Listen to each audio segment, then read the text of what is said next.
All right, thank you so much for joining us today. We are going to be talking with Caroline Turner at Quirky Buds, one of my favorite programs out there. I will go through the ground rules before we get started. If you've been to any of our webinars before, you probably know the drill. We're in webinar mode, which means that we cannot see you or hear you, but you can put any questions or comments that you have into the chat box.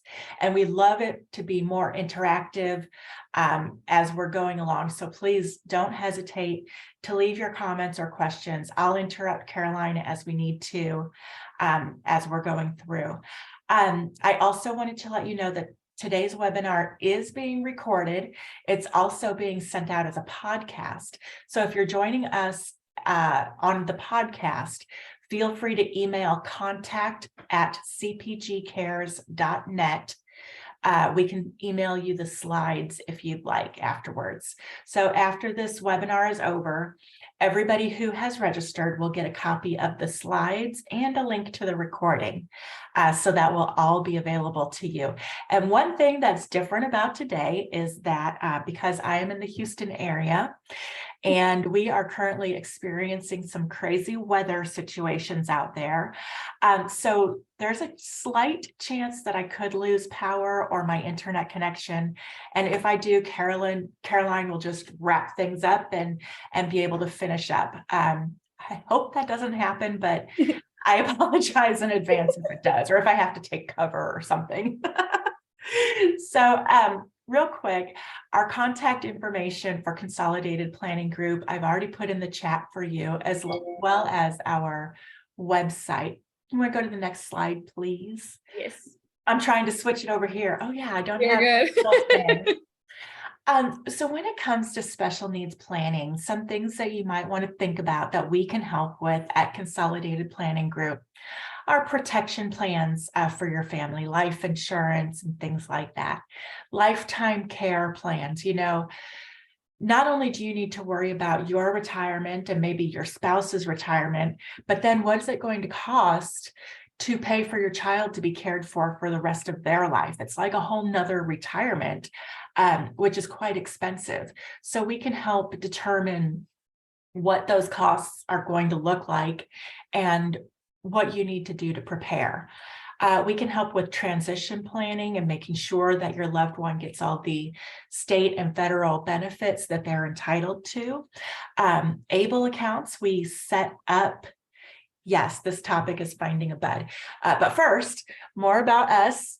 We can help you set up an ABLE account, and we advocate and educate families with special needs loved ones so that you don't have to go through all the hurdles that we did to find out all of this information. We'll just give it to you.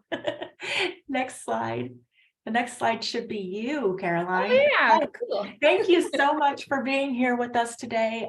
Like I mentioned before, I love this topic. This webinar is so cool because this is a fantastic program. So without any further ado, any more of my nonsense, I will turn it over to you, Caroline. Thank you for being here.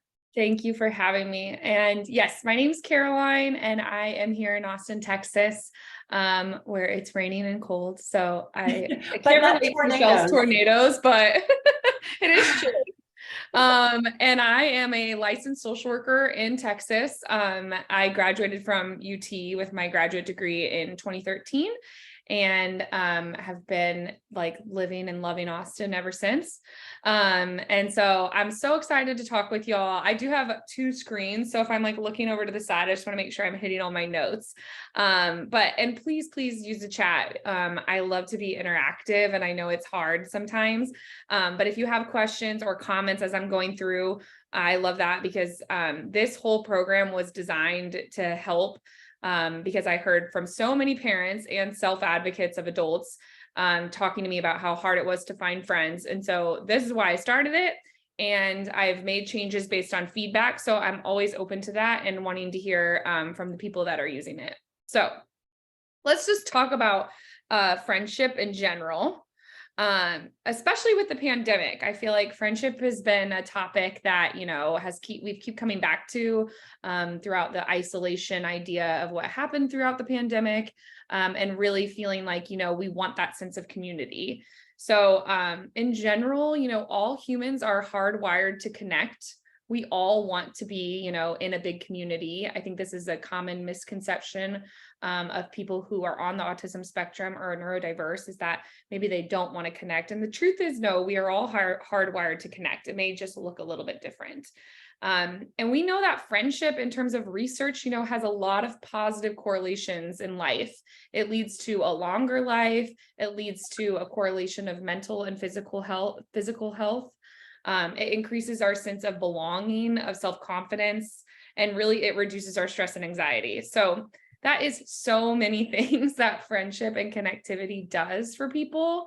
And so we really want to, when we're thinking about support for individuals with any types of disabilities, I always, want to focus on friendship as well, and time to just embrace your interests. So with neurodiversity and friendship, right, we know that actually most neurodiverse people want to be friends with other neurodiverse people. And I say that because I'm a big supporter of inclusion, and I think that's really awesome, but it's really also good to just think of the other side. All of us tend to find friends that are like us in some sort of way. So people who have the same values, or who maybe have the same experiences, or similar backgrounds. And that's true for people who are neurodiverse too. And so being friends with somebody who is also neurodiverse is just something that we find through the research is what those people want. So they want to be friends with other people who are like them, just like we all do. And within that, it can be difficult to find friends who share similar interests, depending on if your interest is very specific. And so when we talk about the neurodiverse community, and friendship, one of the things that we kind of focus on is usually friendship is based on a shared interest, a shared enjoyment in something.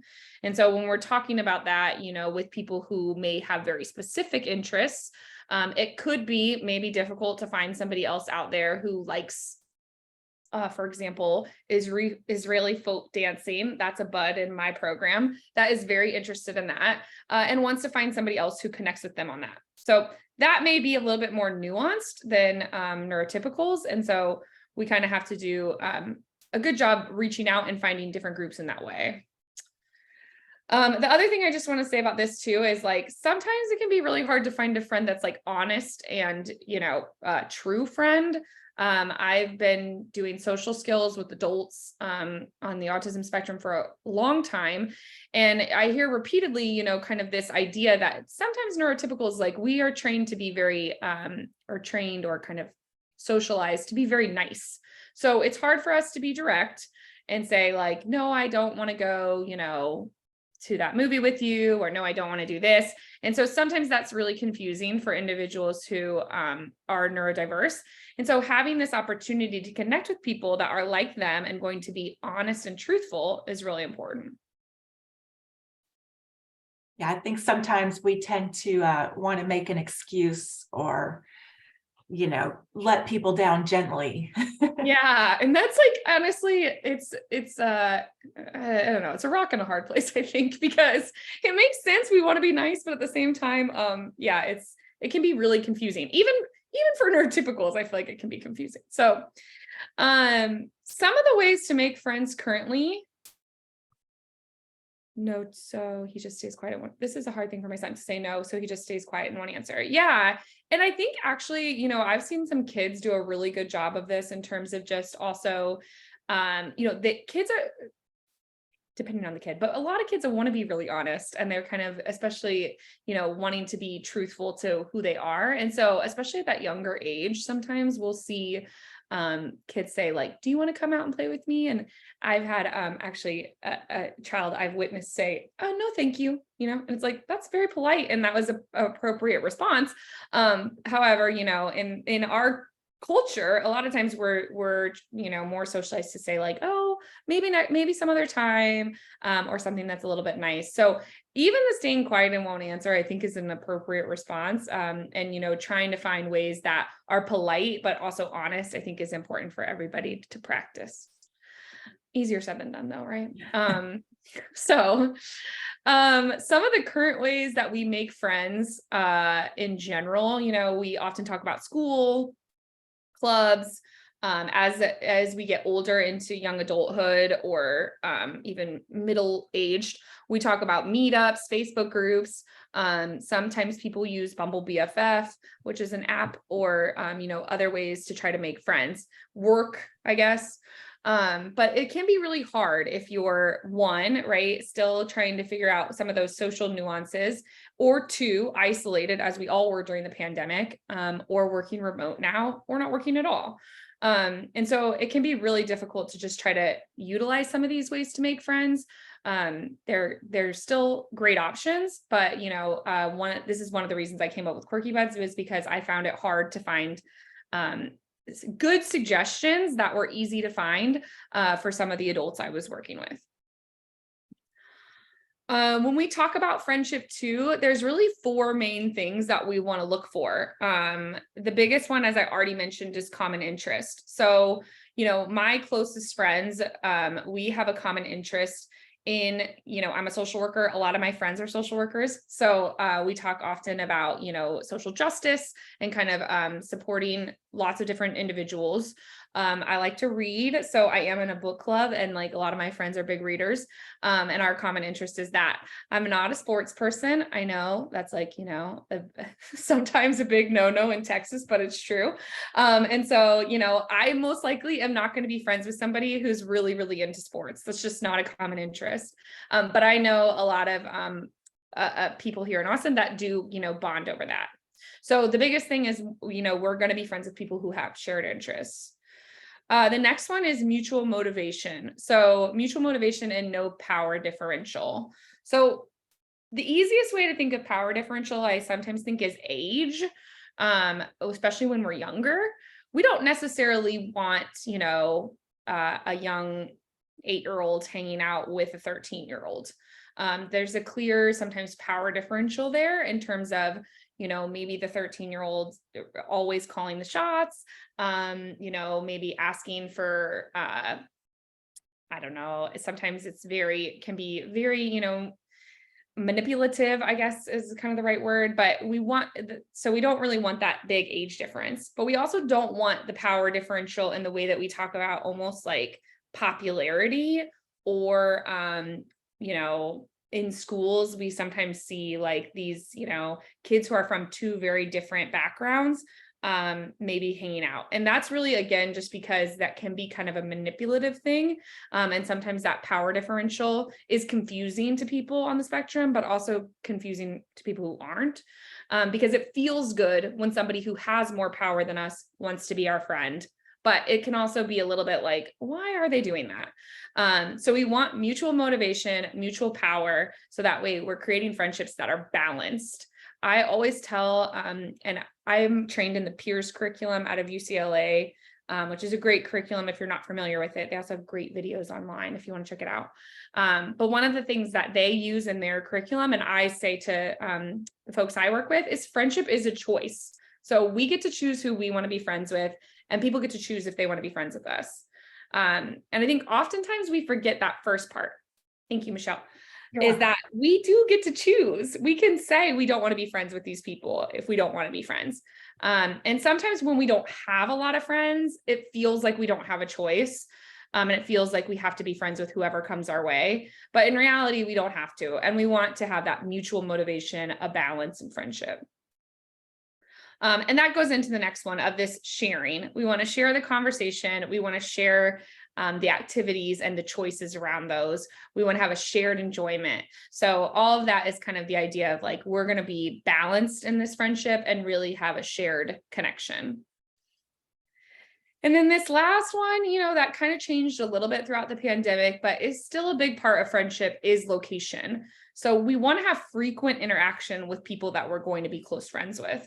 And that doesn't necessarily have to be, we see them in person. However, it is, easier for a lot of people to communicate using, not only just words, but body language as well. So it's much easier to be frequently interacting with somebody that we see either on Zoom. I have a lot of friends that, play video games, and they play video games with people all over the world. And they're like, that's my best friend. So that's great. But somebody that we're doing that with frequently, whether that be online or in person. Does anybody have any thoughts or questions about kind of these factors before I move on? Well, I personally think it's great that you mention the balance that's needed in a friendship. You don't want one child who always gets their way, always, plays what they want to play or does what they want to do. And then the other one feels kind of taken advantage of or left out a little bit, oh, we don't get to do what I choose. We always do what they want. So I can see how that would be very important. Yeah. And I think it's important on both sides around, teaching kids to speak up for themselves. Because again, it kind of comes back to like, if I don't have any friends and one person is wanting to hang out with me and maybe only do what they want to do, maybe I'm like, okay, like I don't really want to be alone, so I'll go do whatever they want to do.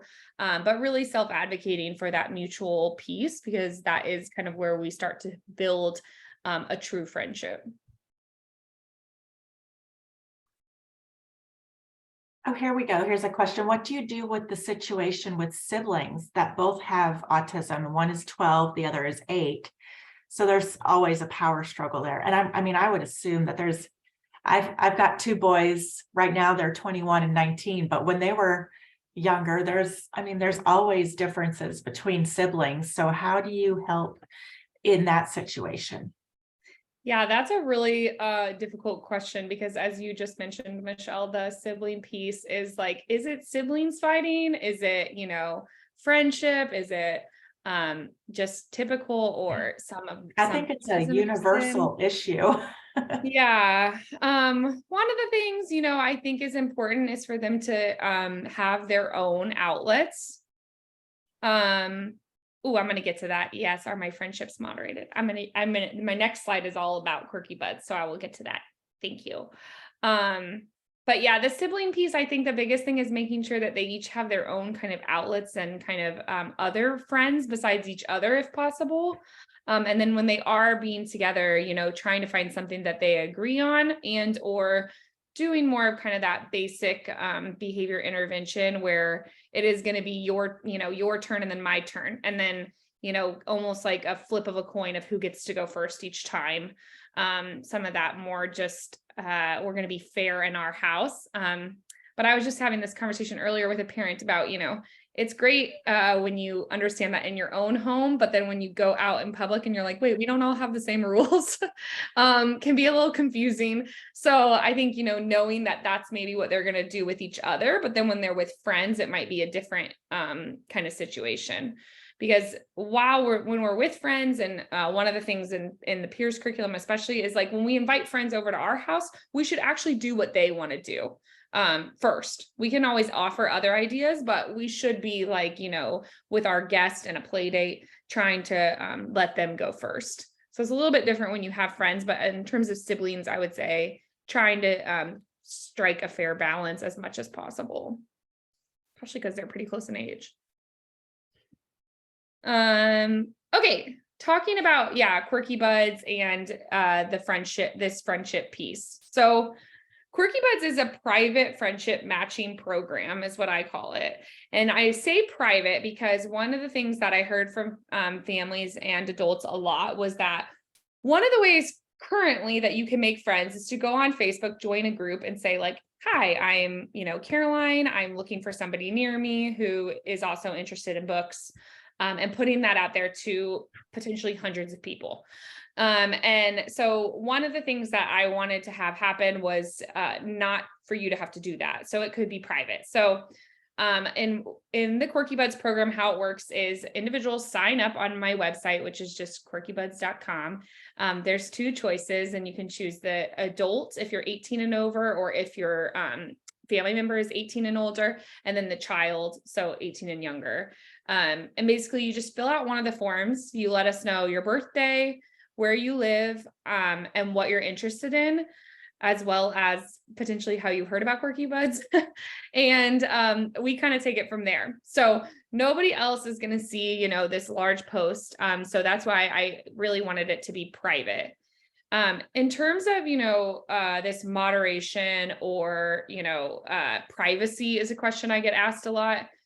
One of the things that I think is really important, in terms of privacy on Quirky Buds is twofold. One, I mean, we do have a terms and conditions, right? Which I know everybody does, and everybody signs that probably without reading it very closely. However, it's the same terms and conditions that you would sign when you sign up for any like social media platform. So the idea that this is supposed to be, you know, used with good intention. This is used for individuals in terms of wanting to make friends.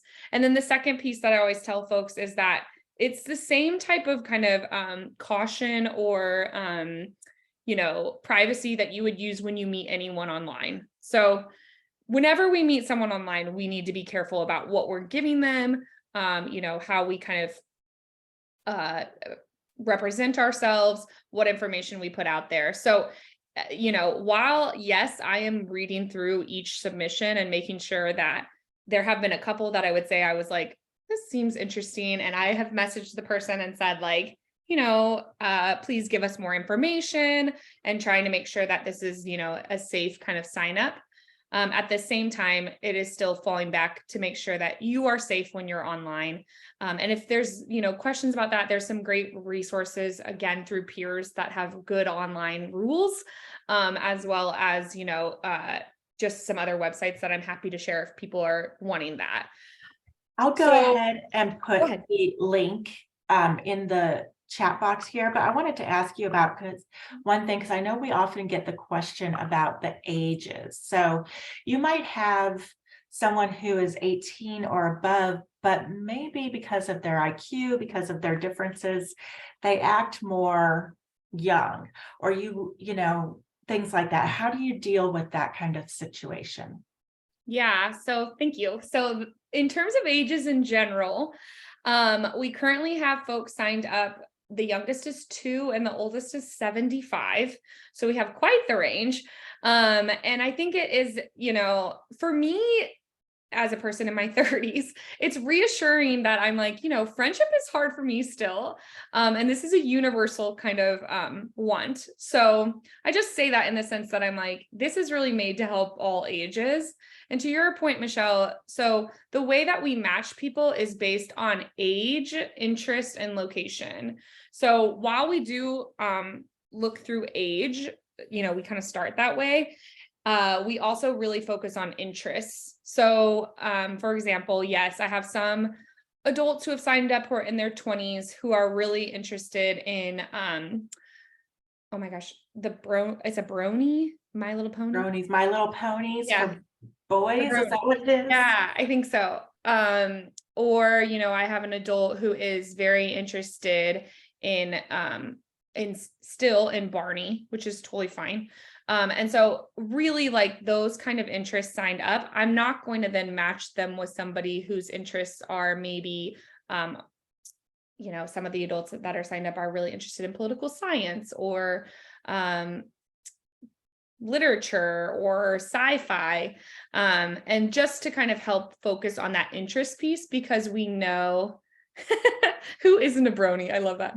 Because we know that, you know, again, friendship is really based on this common interest. So, and you're not gonna put together or match maybe a 4-year-old who is interested in Barney and an 18 or 20-year-old who is interested in Barney. You're going to try and find someone in their own age range with the same interests. Yes, exactly. And that's really because, you know, again, kind of going back to that safety piece with that regard, you know, we want to make sure that 18 and up is really going to be matched with 18 and up in general. And that's that safety piece. But yes, the interest and the age are definitely playing a role. And then currently right now too, we are still matching, and I say we, and I just want to be clear, it's mainly me. However, I did just post a couple weeks ago who my team is. I have a couple people who help me. One individual who is neurodiverse that helps with the data piece and kind of he's going to do some IT stuff for me. And then my sister does a lot of marketing, but I'm the person who's really looking through the matches and utilizing our system to make those. Well, and you have your cuddle and comfort specialist, your dog, on staff. That's true. I do have my dog, yes, who is there to help me. So that's good. But yeah, so that is, the kind of the way that we match people is through the age, the interest, and then the last piece currently is still location, which we're about to, with the help of my teammates, we're going to launch an option to yes, thank you so much for asking that question. So we're going to launch a couple new features, hopefully in February. And the ideas are with this as one of them. So we're going to have the option that you can sign up just as a parent who wants to connect with other parents. We're going to have the option also to be a virtual bud. So one of the things that's been cool is we have had a lot of buds across the country. We're currently in 27 states. And while that's wonderful, unfortunately, at the same time, I only have like one bud in Connecticut. And because I'm doing location based right now, that bud has not gotten a match. And so one of the things that we're going to put out there to folks is if they want to opt for the virtual friendship. So to answer your question, Margaret, is they will have the opportunity to be face-to-face based on if there's somebody close to them. That's how I'm currently making the matches. But in the next couple months, we're going to open up the option where they could be virtual if they would like. And that's to help with some of these places that are more rural and basically more maybe just isolated in terms of the amount of buds we have in that area. The majority of our buds right now are in Texas, and the majority of them are under the age of 18. However, that is slowly changing. We're getting closer and closer to almost half being over age 18. And right now we're still about 40% of our buds are 40% of our buds are over the age of 18, but we're definitely getting closer. So yes, if the child, or not child, well, at this point they would be an adult. So if they're 18 and up, then they click the link that says find your buds for adults. Yes, that's correct. And then how long did the matches usually take? So this is a hard question. And in Houston, this is a hard question because depending on the age, right, it narrows down quickly. And I say that because depending on the age of your bud, the younger the bud is, the easier it typically is to match them. For example, like usually when parents sign up their buds, who I call the quirky tots, who are like, 3, 4, 5, those kids, the parents are usually checking all the interests. So because I'm really focused on matching people based on their interests, if your bud has only a few interests, which is totally fine, it's just harder for me to match them. And so usually when we get to like the quirky adolescents or the quirky teens, as I call, just the way my spreadsheet works, it narrows down really quickly. And that's, I think, great because we don't want to match you with somebody that you have no similar interests with. But it is, makes it a lot harder. So I do. If for example, this family is having trouble getting a match, can they go back in and select more interests to kind of widen the field for them? So currently the way to do that is just to email me. And I have had some families do that. I've also had some families do that when they move, which is fine.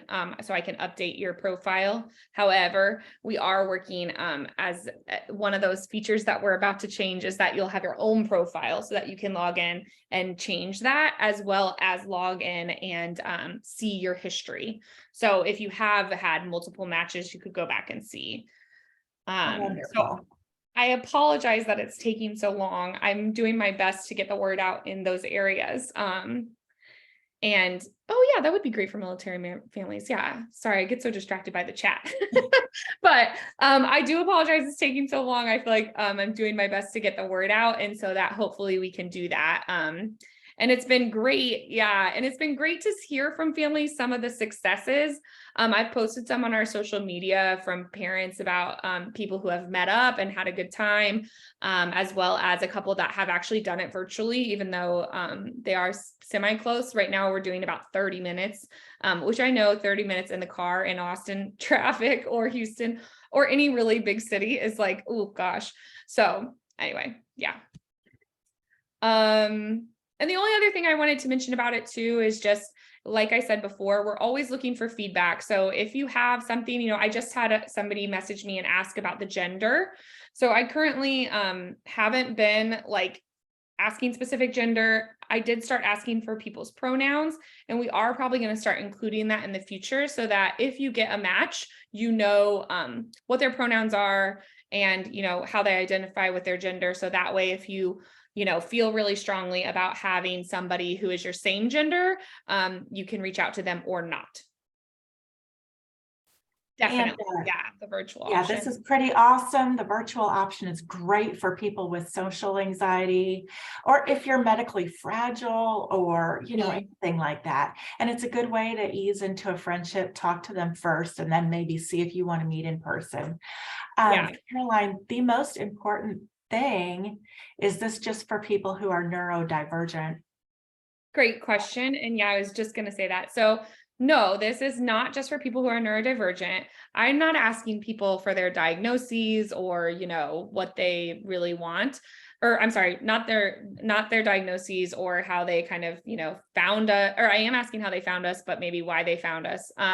So I have had people sign up that are, that have written, there's like an open place where you can write in things if you'd like. I've had people write in there, I am, physically disabled. I've had somebody say I'm just having a hard time during the pandemic. And so I want to make sure that, I find new friends, somebody with social anxiety, someone who just said, I want to make inclusive friends, which I think is great. And so, it's really open to whomever, and I want to be all inclusive, and this is free. Yes. And that's what I was going to say. The most important question, and the thing that you never want to mention, you never want to tell everybody. I never want to forget. I'm sorry. Free. It's free. Yes, it's free. And that is, I've had a couple people say to me, like, maybe you should start charging. And I'm like, no. And I say that because as a social worker, and I work full time here at Dell Children's in Austin, which is separate, but they do know about this. But I want to just say, with the families I work with, y'all are having to pay for a lot of things. And I just feel like friendship is a thing that, I can access for free, through online stuff. Also through, like I mentioned before, there's some apps out there already like Bumble BFF or some of these things. So I'm like, if I don't have to pay for it, why should y'all? So yes, we're not going to pay. And I think maybe, maybe as you go along and you build, more buds throughout the United States, throughout the world, maybe you could offer, sell t-shirts to help defray some of your costs, but also to spread the word and get more people involved in the program and have more opportunities for more buds to get together.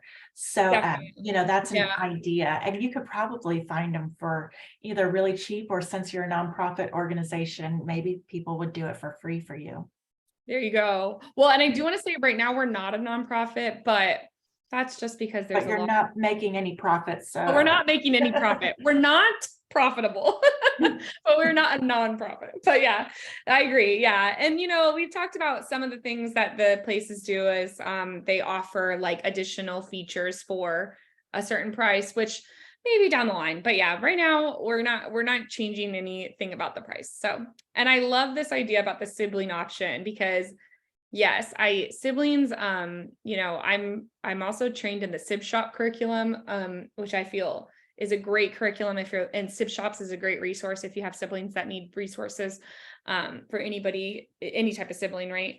Yep. And, that is a really important piece is the sibling. So I like that idea. That'll be something we can add, as we move on, but. Well, definitely. I mean, you think some parents think that, if I have two kids, they've got a built-in best friend, and that doesn't always happen, especially if they're not connecting because it has differences.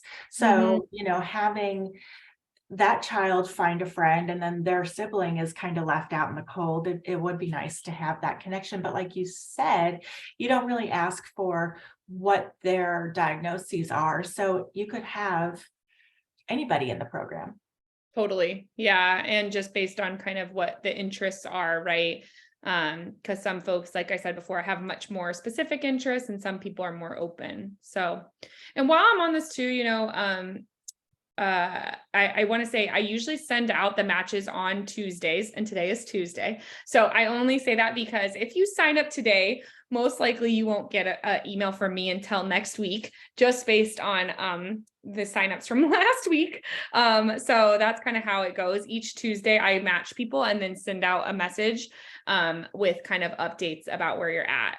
And each Tuesday you'll get an email if you have a match.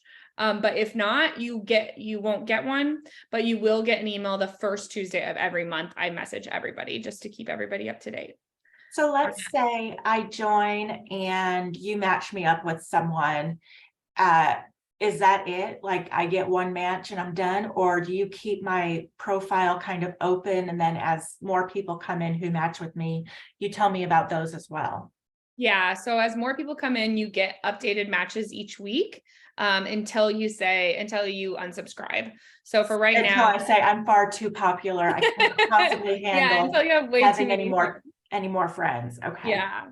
And I also am really excited right now, just while everyone's on here too, right now we are doing a giveaway. So if you're on Instagram and you follow our Instagram and share the most recent post, we're doing a giveaway for a weighted blanket. So I know those fantastic are popular.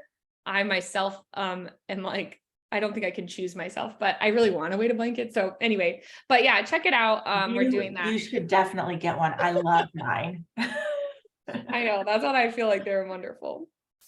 Okay, so I think there's just, one other slide here. We kind of talked about a lot of these things, but just kind of why, it may be hard to keep friends, and the challenges in keeping friends sometimes because, like I mentioned before, just this special interest can be really kind of hyper focused. So oftentimes, I try to have the individuals I work with really try to just expand their special interest a tiny bit. So even if that's, we're currently really into playing soccer, can we just expand to watching soccer? That's a really easy kind of transition, but just thinking a tiny bit outside of our special interests. I want to just pause and answer this question about services in Spanish. That is something that we're trying to build in right now too. It has been much slower, I'll be honest, because I wanted to do it myself, but I'm learning Spanish and it's been very slow. So I hope to have that probably by mid-year, but as of right now, we don't have the Spanish feature. That has come up a few times, so we'll get on that. And then kind of this, like I mentioned before, neurodiverse friends versus neurotypicals is this idea of kind of the subtle cues around, maybe we're not wanting to play certain games, or, we're not wanting to hang out at all, but we've kind of put it off. That can be really confusing. And then this other idea of, sometimes we just have folks that we often overshare. And so that can be really confusing to people who are, maybe not really in the place to hear it. And what I mean by that is, when I do social skills with some of the teens at the clinic, we talk often about what we should be sharing with new people. And, when we should maybe pick up on the idea that folks are not interested in what we're talking about anymore. And that can be, again, just a thing that can turn folks off, right? Neurotypical friends can turn folks off of, maybe wanting to stay close with somebody. So having the neurodiverse, maybe parallel friendship in terms of someone else who is neurodiverse, you may get, just a better response, more honesty, and kind of more direct feedback sometimes than with neurotypicals. And I say sometimes because that's a generalization. And then the topics that we hear, I covered a lot of them. The safety piece, let me come back to that in 1 second. The topics we hear through Quirky Buds, I mentioned a bunch of them on here, but really it's all over the board. I put the most general ones as choices that you can click, but then there are some, there's open for write-in, and really, like I mentioned, it's kind of anything. And so people can write in whatever their, whatever their main interest is. The more interest, the more likely you are to get a bud. But if you're like, this is my main interest, and I want to find somebody who also really likes, true crime novels, that's me. I'm going to maybe write that in and be very specific about it. So that's, an idea. And then where to find other groups, if Quirky Buds isn't for you, that's totally fair. I don't think it's for, I know it's not necessarily for everybody. It's just kind of another system to help with friendship. So if it's not what you are looking for, there are other groups in terms of Meetup, like I mentioned, Facebook. There's some clubs and different ideas depending on where you are, to go meet people in person or to join online. Do you do any safety screening, Caroline, or is that basically on the user, make sure? Yeah, so kind of like I was mentioning before, the safety screenings we currently have are our terms and conditions, which is really written. It was they're written by a lawyer to make sure that, people are trying to take that seriously. And then when I read a new submission, I'm reading to see if it's, pretty what feels like a typical response. I have gotten some that I would say are not, they maybe seem not in it for the right reasons. Yeah, they seemed a little fishy. So those folks I email and say like, hey, I'm Caroline, thank you for signing up. Are you interested in this? And the majority of the time when I've done that, I haven't gotten zero response. So when they don't respond to me, then I just remove them from the program. They're not in it. But at the same time, yeah, as I was saying before, then it's really about being safe with people you meet online. So the only information you get from me is the person's name and their email address, and their name, their email address, their age, and their interests. Yes, thank you. I was like, what is that last thing? You're welcome. There's no sorry. Phone and ringing at the same time. I can't get it turned off. There we go. But the idea that, when you talk to somebody online and you share your email and you get their email address, you should basically do the same things that we would with any kind of meeting someone online. So if you're going to meet up with them in person, you should definitely, have that be in a public place. You should take someone with you. You should tell them where you're going, kind of all those basic safety screenings. Does everyone that signs in have some kind of disability? So for the teenager piece, if they're under the age of 18, it's usually the parent that is signing them up, the parent or the caregiver. So you as the caregiver would be the person that would be communicating with another caregiver, even of like a 16-year-old, saying like, hey, my 16-year-old is interested in making friends. So it's really kind of that safety piece of, even though they're 16 and I know they like to do their own thing, it still kind of falls on the parent to make that connection. And then for not everyone has a disability, I don't ask what their disability is. So people can sign up. People have signed up and said, I want to make inclusive friends, which I assume that means they don't have a disability, but that might be not a safe assumption. So it's really kind of open based on, if they're just looking for friends. Fantastic. Well, we have a couple more slides while we wait for some more questions to come in. Yes, there we go. Oh, wait, is this you? Yeah, is this you? Well, this is Texas Workforce Solutions. I think they shared some of their information with us today. They do a great program. If you'll pause on this one for a second. When you get these slides in your email later today, these links will be clickable. Of course, right now they're not, but the VR program through the Texas Workforce Solutions Group or Texas Workforce Commission is a great program. They start off with kids who are at about 14 years old, helping them look at what their impediments to employment may be and giving them some training in exploring different possibilities for work or for careers, assessing their skills and their interests, training for skills that they may be missing, and helping them locate jobs that might work better for them. So it's a system where you go in and sign up, just like Quirky Buds. You can sign yourselves up. There's usually a transition coordinator in all the high schools that work with the Texas Workforce Commission. But if you want more information, when you get these slides, you can click on those links and sign up with them. It's a really good program, and they have some deep pockets that can help pay for testing and neuropsych testing or whatever you may need. All right, next slide. Oh, and that's for contacting them. This is going to take you to our website and our events tab, where you can find all of our upcoming webinars, so you can do more of those.